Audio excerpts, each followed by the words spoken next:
আসসালামু আলাইকুম everyone, welcome back to my channel. আল্লাহর অশেষ রহমতে আমরা সবাই ভালো আছি। আশা করছি আপনারাও ভালো আছেন। আজকে আপনাদের সাথে শেয়ার করব বিয়েবাড়ির স্টাইলের শাহি কোরমা আর পোলাওয়ের রেসিপি। চলুন তাহলে দেখে আসা যাক। প্রথমে আমি একটি সোনালী মুরগি সুন্দর করে কেটে নিলাম। এই পর্যায়ে আমাদের কিছু মশলা লাগছে, বাদাম, জয়ফল, জয়ত্রী আর আদা। আমি মশলাটিকে সুন্দর করে ব্লেন্ড করে নিব। এখন আমি মুরগিটার মধ্যে ওই ব্লেন্ড করা মশলাটা অ্যাড করে দিব। আমাদের কিছু বাটা মশলাও এর মধ্যে লাগবে। পেঁয়াজ বাটার পরিমাণটা একটু আমি বেশি রাখার চেষ্টা করব, কারণ কোরমাতে একটু মশলা একটু বেশি লাগে। এখন আমি একে একে বাটা মশলাগুলো অ্যাড করে দিব। প্রথমে আমি দিয়ে দিলাম রসুন বাটা, এখন দিয়ে দিচ্ছি পেঁয়াজ বাটা একটু বেশি করে। তারপরে আমি দিয়ে দিচ্ছি 2 চামচ কাঁচামরিচ বাটা, কারণ কাঁচামরিচ বাটা বেশি দেওয়ার প্রয়োজন নাই।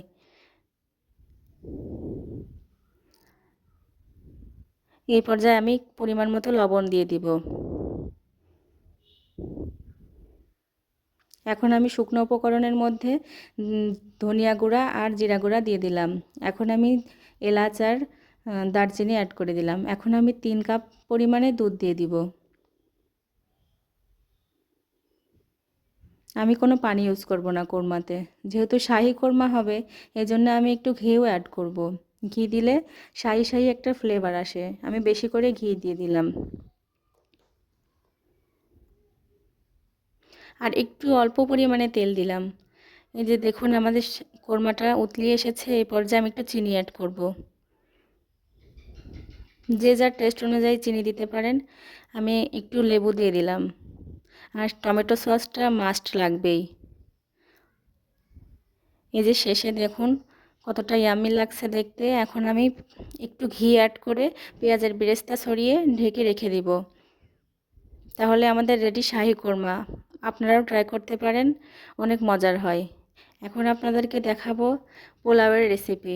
আমার শাশুড়ি রান্না করেছেন, আমি ভিডিও করেছি। এই যে আমি রাইস কুকারে 1 কেজি চাউলের জন্য 8 পোয়া পানি দিয়ে দিচ্ছেন।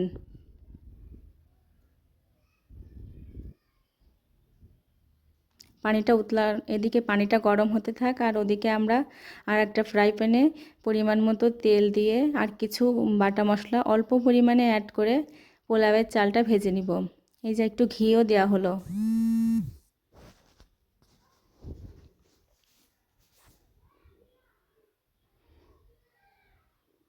এই যে পেঁয়াজের বেরেস্তাটা সুন্দর করে লাল করে নামিয়ে নিব। এই পর্যায়ে আমাদের একটু বাটা মশলা লাগছে। পোলাওতে অনেকেই মশলা প্রেফার করে না, তবে আমরা একটু দেই।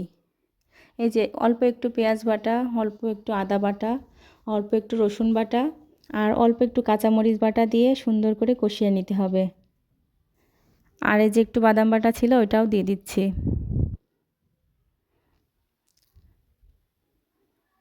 অনেকেই পোলাওটা প্লেন খেতে পছন্দ করে, তবে আমার শাশুড়ি এভাবেই রান্না করেন, মজাই হয়। সুন্দর করে তিনি মশলাটা কষিয়ে নিচ্ছেন। এই পর্যায়ে জিরা গুঁড়া আর ধনিয়া গুঁড়া অ্যাড করলো।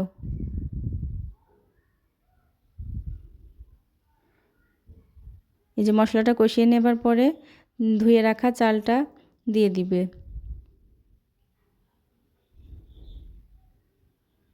সুন্দর মতো কষিয়ে নিয়ে যে গরম পানিটা করতে দেওয়া হয়েছিল তার মধ্যে ঢেলে দিলে আর একটু লবণ পরিমাণ মতো দিলেই রেডি আমাদের পোলাও। আজকের ভিডিওটা কেমন লাগলো? যদি আপনাদের ভালো লেগে থাকে তাহলে আমার চ্যানেলটি সাবস্ক্রাইব করতে ভুলবেন না। আল্লাহ হাফেজ সবাইকে।